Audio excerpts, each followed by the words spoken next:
Welcome to The Long and the Short, a show where you can expect an honest take on trading, something you won't hear elsewhere. I'm your host, Sandeep Rao. In the previous episode, part 1 on position sizing, we covered some core building blocks: notional value, margin, leverage, and the basics of money management. Towards the end, I referred you back to an earlier trend following episode where we backtested a Nifty and Gold strategy, and I left you with a question. If you were to trade only the Nifty leg, how would you size that position? In this episode, we'll take that question forward.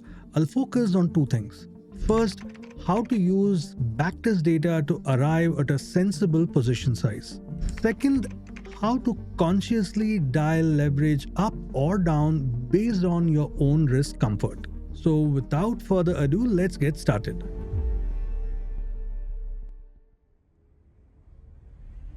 Like I always do, let me start with the most important points. 1. What I'm going to share obviously is applicable only if there exists a backtest. That's a prerequisite, and we are assuming that backtest data to be true and error-free. Before we move to position sizing, we need to check a few things about how the backtest was done. Was it done using spot, or was the backtest done using the tradable instrument itself, like futures or options? This has multiple implications. If it's done on spot, it means there was no leverage considered. Secondly, if you are going to use options to trade a strategy that was tested on spot, you are playing with fire. The option Greek dynamics will seldom be reflected in the spot backtests. So even if you trade using synthetic options, the results will not match exactly. It may come close though. In futures and synthetic options, there will be additional impact of rollover. Back to our Nifty Gold trend following backtest that we shared in episode 11. In that episode, we ran a test on Nifty spot, and for gold, we did it on Gold M futures. Let's for a moment assume we just want to trade the Nifty leg and convert it to a futures-based strategy. Now, what are the things that you should be seeing in the backtest? Now look at it. Average P&L of about 0.38%. Median is negative, which would be the case with any trend following strategy, as it would be skewed towards a few big gains and many small losses. The step 1 is to use a thumb rule of 2x multiplier on the backtest value of drawdown. What does that mean? It means if the backtest says 18% drawdown, just double that. In this case, that means 36% drawdown. If you ask me why 2x and where did I get that number from? Well, because when trades go badly, losses tend to bunch together, not spread out evenly. Monte Carlo's worst case scenarios also capture those streaks, so drawdowns typically end up closer to 2x, not 1x. Though understanding Monte Carlo simulations may need an episode for itself, for now just keep the 2x thumb rule in mind. Since the backtest was done on spot, it means the 36% drawdown was without any leverage. Now, what does without any leverage mean? It means you are trading with the contract value. In today's context, it means you are keeping 65 multiplied by 25,500, that is approximately 16.6 lakhs per lot. Just to repeat, the backtest assumes that you have cash worth full contract value even if you're trading with just one lot. Now, frankly speaking, 36% drawdown without any leverage is simply not tradable. Now, even if we assume we take just 2x leverage, it's not going to work out. Let me pause here to explain what do I mean by 2x leverage. So, if we assume Nifty is at 25,500 right now with a lot size of 65, the contract value would come to approximately 16.6 lakh. 2x leverage means we'll keep only 8.4 lakhs to trade a contract worth 16.6 lakhs. Forget about the exchange required margin for a moment. Now hear me out. On spot, when we did the 2x drawdown, it came to 36%.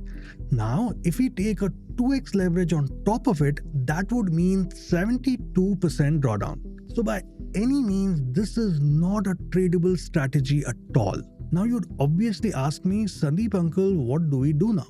Well, this is where the magic of combining two uncorrelated assets comes in. Back to the Nifty and Gold trend following strategy. If you see the table, the combined 50-50 portfolio has just about 7% drawdown. So even if we apply the 2x factor, it would be 14%. On top of it, if you do a 2x leverage, it would still be 28%. Nothing phenomenal, but tradable for sure. So how do we position size for such a 50-50 portfolio of two different assets? This will get a bit complex, but stay with me and I will try to make it as simple as possible. When we say 50-50 portfolio, one needs to ask as to what does that mean? Well, it doesn't mean one lot each for sure by default. So how do we position size for such a 50-50 portfolio? Step 1 is to check the contract values of each. If you look at Nifty spot, it's at 25,500. We'll multiply that by 65, so the contract value comes to 16.6 lakh. For Gold M, which has a lot size of 100 grams, the contract value is at 15.13 lakh. Now, if you want to precisely do a 50-50 portfolio allocation, here's the approach. You need to calculate a ratio. Nifty contract value divided by the gold contract value, that is 16.6 divided by 15.13. That comes to 1.097. It means for every one lot of Nifty, you would need approximately 1.1 lot of Gold M to create a precise 50-50 portfolio. A simple way to achieve that would be to do 10 lots of Nifty for every 11 lots of Gold M. This 10:11 allocation gives us an almost perfect 50-50 portfolio. Now this 10:11 is on contract value and we have not yet spoken about leverage. The next step is to do just that, to understand how to lever up this portfolio. Contract value forms the base for leverage. Since we calculated that we would need 10 lots of Nifty and 11 lots of Gold M for a 50-50 portfolio, let's calculate the contract value for those sizes. For Nifty, 10 lots would mean 166 lakh, and for Gold M, 11 lots would mean 166.43 lakh. In total, that would be 332 lakh or 3.32 crores. To factor in leverage, you need to just divide the contract value by 2. So that would be 332 by 2, and that would come to 166.2 lakh for a 2x levered portfolio where you have 10 lots of Nifty and 11 of Gold M. Now in theory, you can also divide the contract value 332 lakh by 10 and trade with just about 33.2 lakh. That would mean a 10x leverage, and you may not survive even one day with that kind of a leverage. You see, in terms of leverage, it's never about what the exchanges offer. It's always about what's possible realistically for you to run the strategy in the long run. Back to reality. With a 2x leverage, you are looking at a possible drawdown of 28% on 166.2 lakh, which comes close to 47 lakh. However, here's another thing. You cannot directly use the historical return to max drawdown ratio of 28x to project future returns, because the backtest was run on gold when it was at 50,000 and Nifty maybe when it was at 10,000. Since prices and lot values have changed, position sizing per lot is no longer comparable.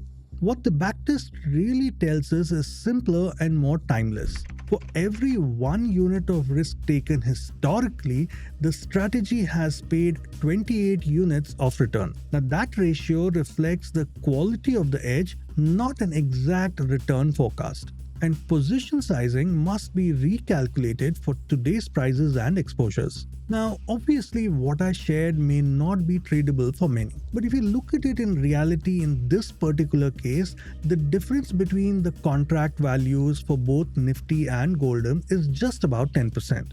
So you can in fact trade it with just one lot each and still make it work. What that means is if you want to follow a no leverage approach, then you would need 16.6 lakhs for Nifty plus 15.13 lakh for Goldem, that is 31.73 lakh for a 50-50 portfolio of one lot each. Now, if you want to trade it with 2x leverage, that would mean you would need to keep half of 31.73 lakh, approximately 16 lakh, for a single one lot 50-50 Nifty and Gold trend following portfolio. On 16 lakh, you're conservatively looking at a risk or max drawdown of 28%, which is 4.5 lakh. So far, everything I've shared has been in the context of futures. But what if you are buying options? How should you think about that? Now, let me say this upfront. Trying to convert a spot or futures-based strategy into a naked call or put buying is largely futile. You can create synthetics, yes, but outright option buying is a very different game. The return profile changes completely because of factors like theta decay and potential volatility crush, neither of which exists in spot or futures. If you want to trade options, the only sensible approach is to simulate the strategy on actual option data and see how it behaves. That's the only way to understand the true returns, drawdown, and the risk characteristics of option buying. Once you have those backtests for option performance, you can then apply a position sizing framework very similar to what we did for futures, but calibrated to this entirely different option buying payoff structure. For example, if your option buying backtest shows a drawdown of say 5 lakh, you should keep at least 2x of that to begin with and start trading. I'm sure you may feel that when you need only 50,000 to trade it, why keep 10 lakh? The reason is, for a strategy's edge or backtest to play out in the real world, you need to give it enough time. And for that, you need to stay in the game.